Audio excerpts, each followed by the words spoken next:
I would like to make it obvious that I have never been the favorite child in my family. This is not an exaggeration or a made-up idea. Rather, it is a very real and significant part of my existence growing up. My parents never concealed the fact that my younger brother's life was more important to them than mine. For example, my mother became pregnant with my brother only a year after I was born, and although it was not a planned pregnancy, my parents were happy about the prospect of expanding their family. But their joy quickly turned to fear when doctors conducted several tests and found that the baby might have serious health issues. These were not minor concerns. They were so serious that my parents had to make the painful decision to end the pregnancy, but they ultimately decided to go ahead despite the potential difficulties. When my brother Jackson was born, their worries were confirmed to be justified. He had serious heart abnormalities that required immediate treatment. My parents were devastated, and Jackson spent a lot of time in the hospital and required numerous procedures to survive. His health became the main focus of my family's life, and this change had a big impact on everything, including how I was treated. My parents were preoccupied with Jackson's health, and I understood that they were going through a difficult time, but it also meant that I was largely ignored. I stayed with my grandparents while Jackson was in the hospital, and they only paid me sporadic visits during this time. Even at such a young age, I tried not to hold it against them because I understood that Jackson's health came first and my parents were doing their best, and I also really liked my grandparents were kind and considerate. Every morning, my grandmother prepared breakfast for me, and we spent hours doing simple household chores like cleaning her garden or baking cookies. My grandfather would take me to the park and tell me stories. They filled the void left by my parents' absence, becoming almost like a second set of parents to me. As Jackson's health steadily improved and my parents were permitted to bring him home from the hospital, you would think that my parents would come get me so they could try to patch things up. But my mother was still burdened by when my parents chose to leave me with them for a longer period of time. My grandparents, who truly enjoyed having me around, didn't say anything because they were happy to keep me with them while I was saddened to learn that I would not be returning. The stress of Jackson's recovery and the effort of caring for a sick child made her decide she wasn't ready to take on the responsibility of 2 children. She told my grandparents that they would need to continue caring for me for a little while longer. My father, who was busy with work and trying to cover Jackson's medical bills, also offered little help. My grandparents were my primary caregivers, and my parents felt more like tourists than parents when I started school. They took care of everything, dropping me off in the morning and picking me up in the afternoon. I was not devastated because I was still in a place where I felt loved, which reassured me. However, the real problem arose when years went by and my parents still showed no desire to bring me home. What was supposed to be a temporary arrangement lasted forever, and I could only visit them every other weekend, and were there from the time I woke up until I went to bed. They made sure I had my school supplies, helped me with my homework, and kept me healthy. In contrast, my parents never inquired about my well-being. They didn't care if I attended school every day or how well I did academically. If I was ill, my grandparents would take care of me. My grandparents appeared to have taken on all of my parents' responsibilities. When my parents visited, they only spoke about Jackson, telling my grandparents how wonderful he was, how courageous he had been during his recuperation from surgeries, and how far he had come. I don't believe they ever asked how I was doing. I can't recall a single moment when my parents and I spent time together, just the 3 of us. There was no one-on-one time or an effort to mend any bonds with me. Everything was about Jackson. Then came the day I'll never forget, Jackson's birthday celebration. My parents planned a lavish celebration for him because he was doing so well, inviting all of his friends, family, and neighbors. My grandparents brought me along, and I couldn't get over my intense jealousy as I watched Jackson so happy with my parents lavishing him with affection. I'm not sure when or how, but the intense emotions of seeing my parents around my younger brother surfaced, and before I knew it, I had started crying in front of everyone. I remember feeling so embarrassed in that moment, knowing that everyone could see me unraveling. My grandparents blessed their hearts and quickly brought me to a room and tried to console me, but the pain and jealousy were too great. The entire celebration was focused on him, and even though I understood that it was his special day, I couldn't help but feel completely excluded. The attention and love I so desperately craved watching my parents show Jackson so much love and attention was simply too much for me to handle. Later, after the birthday party, my parents and grandparents got into a heated argument. It appears that my parents were embarrassed by my emotional outburst at the celebration. They thought it was foolish of me to cry in front of everyone, and they thought my actions had drawn unwanted attention to them. I think some of the other guests noticed and tried to comfort me, but nothing really helped me feel better, and made people wonder why I wasn't living with my parents, why I was being raised by my grandparents, and whether my parents were leaving me. They were upset about the attention and blamed me for making them explain themselves. After the argument, I decided that I would go back to live with my parents, something I had wanted for years, but I wasn't as happy as I had hoped. Instead, I felt nervous. The first few days back home were really awkward. The house felt strange to me, and I frequently felt out of place as if I were invading. Jackson was the center of their universe, and I remained on the periphery, ignored and forgotten. I was only happy to have my room, and I spent most of my time there when I wasn't in school. My parents built their routines around Jackson's wants and schedule, and they rarely acknowledged me, and when they did, it was only in passing. I had thought that moving back home would finally make my parents notice me, and that they would care about me as much as they did about Jackson. But it quickly became clear that nothing had changed. During my scholastic years, my parents showed no interest in my studies or accomplishments. They never inquired about my schoolwork or attended any of my award ceremonies, and even when I participated in school plays or extracurricular activities, they didn't bother showing up or acknowledging my participation. It seemed like nothing mattered to them, despite their complete disdain for my accomplishments. I was inconspicuous, at least in my room, where I didn't have to witness their devotion to Jackson while I went unnoticed. I would spend hours there finishing my homework or lying on my bed trying to make sense of everything. It hurt so much to see how little my parents cared, especially considering how they handled Jackson. Jackson never did well academically, struggled in school, and got into trouble frequently. He would bring home grades, and his teachers would occasionally call home to discuss his behavior, but none of this seemed to bother my parents. Their limited attempts to step in and remind my parents of my accomplishments were met with silence or outright contempt. They would push my parents to express their happiness or gratitude for me, but they either ignored or scoffed as if my accomplishments were unimportant.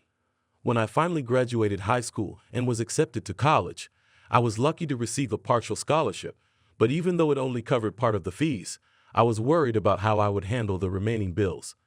At the time, I asked my parents if they had set up a college fund for me because they felt that Jackson was to blame for his lack of effort, and they certainly did not chastise him.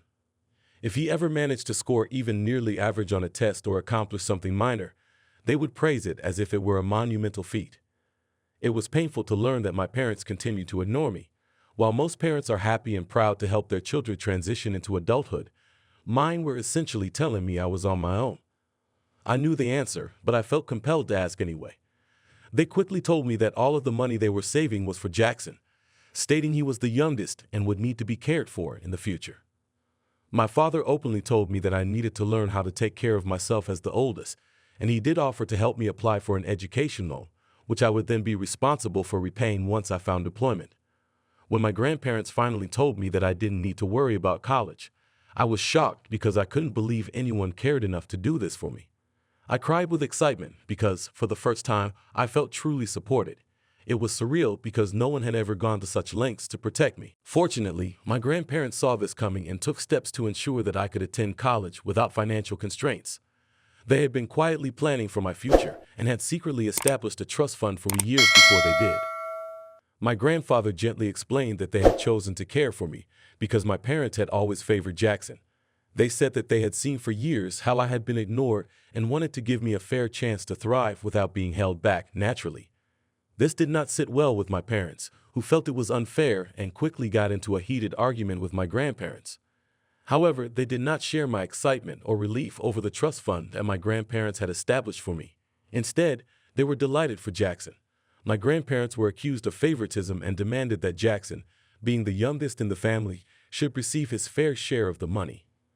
They couldn't believe my grandparents had chosen to help me because they saw how neglected I had been for all these years, and my parents didn't seem to realize that they had spent Jackson's entire life treating him like the center of the universe. Despite the accusations and pressure, my grandparents refused to change their position or allow my parents to control the situation. They explained that this wasn't about instead, it was about making sure I had the same opportunities as Jackson, which my parents had previously given me. My grandparents made this decision out of love and fairness, realizing that I had not received the same support and attention as Jackson. After I was unable to convince them, they concentrated their efforts on me, trying to convince me to give them a portion of the trust fund, saying that I should invest in Jackson's future when he went to college. They presented it as though I was greedy for keeping the money for myself, even though it was a gift from my grandparents and not mine to give away. It was heartbreaking to realize that even in this situation, my parents could not be happy for me, but it was also powerful because I understood that I needed to stand up for myself even if it meant defying them. I told them that I was not obligated to care for Jackson's education, especially since they had always stated that their financial priority was with him. My parents were unhappy about my decision, but there was nothing they could do because, for once, They did not have the upper hand, and I wasn't going to give away what had been given to me out of love and care because they believed Jackson deserved it all. Although it was not surprising, it still hurt that my grandparents were the only people who truly cared and stayed in my life. They were my emotional support system, constantly checking in on me, encouraging me, and making sure I didn't feel completely abandoned. My parents' relationship with me deteriorated significantly after I left for college, cutting off almost all contact with me. They believed that what I had done was selfish toward my brother Jackson, and I had never been close, and he was content to be the preferred child and not have to compete for our parents' attention. Abandoned. But then things took a drastic turn in my life during my third year of college. My grandfather passed away unexpectedly from a heart attack while he was sleeping, leaving me devastated. It was undoubtedly the darkest time of my life, and I spent several days with my grandmother while we grieved together. It was a devastating loss for both of us. My grandfather had been a father figure to me in every way that mattered, and losing him left a void in my heart. During this difficult time, I bonded with my parents and Jackson, and for the first time in years, we found ourselves connecting over our shared, even though I still have many unresolved issues with my parents. Something about the incident made us feel closer for a short while. My grandfather even left a letter for my mother in which he pleaded with her to stop ignoring me and to take care of both of her children, not just Jackson. He reminded her of the importance of family and how she couldn't afford to keep treating one child better than the other for all these years. I suppose that's when things changed because, for the first time, my parents seemed to sincerely regret how they had treated me. They gradually started to try to get back in touch with me more. I was still angry with them for all the years they had ignored me and for not being there for me when I needed them, but I could also see that they were trying, which gave me hope that maybe they were starting to realize their mistakes. When I graduated from college, my parents were there, and they smiled proudly as they took pictures with me. It seemed strange to have them there after all those years. They had asked about my studies on a regular basis and showed interest in my life.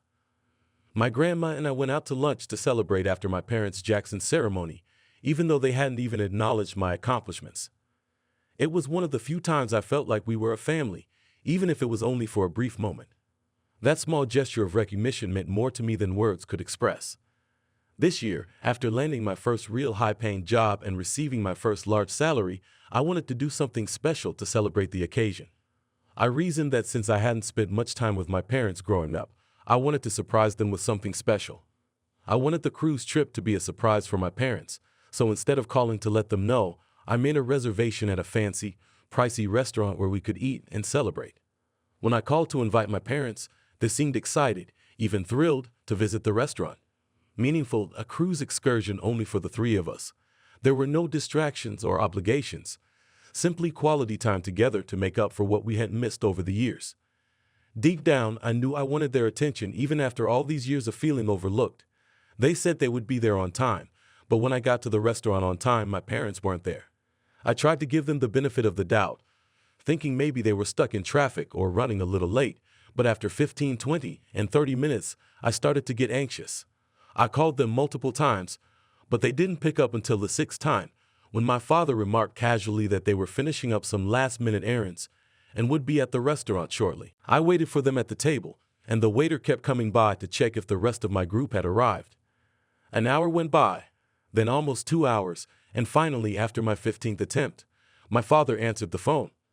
He apologized, but I was so annoyed that I started yelling at him, wondering what they had been doing all this time and why they couldn't just tell me they weren't going to make it. I was embarrassed every minute of the day because I didn't want to appear as though I had been stood up in a fancy restaurant. I finally ordered dinner for myself because I was hungry, and I finished it while sitting alone and staring at the empty seats across from me. I apologized dismissively for the wait. Your mother and I had chosen the perfect birthday present for your brother, but when we got to the counter, we realized your mother had left her card at home, so we had to drive back and get it. Fortunately, the store had our gift, which we were able to buy just now. By the way, have you bought anything for your brother yet? You do remember that his birthday is in 2 weeks. At that moment, I felt like I had lost my mind. I wanted to celebrate my achievements with my parents in a special way and bring us closer together, but once more, Jackson was their top priority. They had spent the entire evening shopping for Jackson's birthday present, utterly disregarding the fact that I had been waiting for them alone at the restaurant. They had not only missed the dinner, but they also had the gall to ask if I had considered getting him something. I was furious, but I tried not to lose my cool as I reminded my father that they could have bought Jackson something on any other day, especially since I had taken the time to prepare this for them. My parents were claiming that they were on their way and that we could talk about it once they got there, but I would rather not stay there any longer. I paid my bill, got up from the table, and drove home when my phone started to vibrate. My parents were calling and leaving voicemails saying that they had arrived at the restaurant but couldn't find me, but I ignored them because I was too upset and hurt to even think about speaking to them. Later that night, my mother sent me a series of SMS messages in which she attacked me rather than offering an apology or acknowledging that they had made a mistake. I put my heart and soul into planning something spectacular, and all I got in return was the same indifference I had felt my entire life. I couldn't handle their cruel statements and frequent disregard for my sentiments after everything I had done to make this moment memorable. When they finally arrived, it was as if I had wasted their time. She even had the audacity to say that this was why they didn't care about my irrelevant intentions in the first place, because I was always so impulsive. Her priorities were completely acceptable, and I was at fault for being angry with them. I blocked her without bothering to reply because I felt much more alone than before and knew that Jackson would always come first, leaving me as an afterthought. Update number 1. I bought the cruise tickets because I thought my parents had finally recognized me as a human being and their child after my grandfather's death, but I guess I was mistaken again. I'm glad my eyes are awake now, and I'm done pleading and crying for their attention. I'll block them both on my phone going forward because it appears that my parents have informed Jackson called me this week to discuss the whole thing. He said that our parents' actions were justified and that I should have waited for them instead of running away at the last minute. He also said that our parents were very upset with me and had called him to express their disapproval of my behavior. He invited me to his upcoming birthday party so I could apologize to our parents, but I turned him down and asked him to leave me alone for now. He tried to argue with me further, but I told him that my relationship with our parents had nothing to do with him and that he would never understand what I was going through. Update number 2. It's been a month since I last posted. For those who were curious, I did think about canceling my cruise reservations, but I decided to make better use of them after realizing that I would be spending a significant amount of my paycheck on them. To put it simply, I decided to travel with my grandmother and best friend instead of my parents, and the three of us had a great time. I soon forgot about my parents' problems, and this trip gave us all a much-needed respite. However, after the trip, when I posted a few pictures from our cruise, I started getting messages from my father on Facebook accusing me of being update number 3. Hello everyone, it's been 4 months since my last update, and I'm doing well. I've blocked both my parents and Jackson on Facebook because I assumed they didn't use it, and I was selfish and ungrateful for taking Grandma on the vacation without inviting them. My father's audacity in asking me to take him after everything he and Mom had put me through was astounding, and he also mentioned how upset my mother was when I blocked her. He also expressed his wish that I would just go to therapy and get over my childish behavior so I could stop tormenting them for the rest of their lives. My life has become much more peaceful, and I've come to realize that family isn't always what you're born into. It's something you choose. Surrounding yourself with loving friends and family has greatly strengthened my relationship with my grandmother, and I hope to continue taking her on wonderful vacations in the future. Thank you for watching, and if you haven't subscribed yet, please do so and click the notification bell to stay up to date on more shocking real-life stories that are happening in your community. For the sake of my brother, my parents abandoned me and placed me with my grandparents.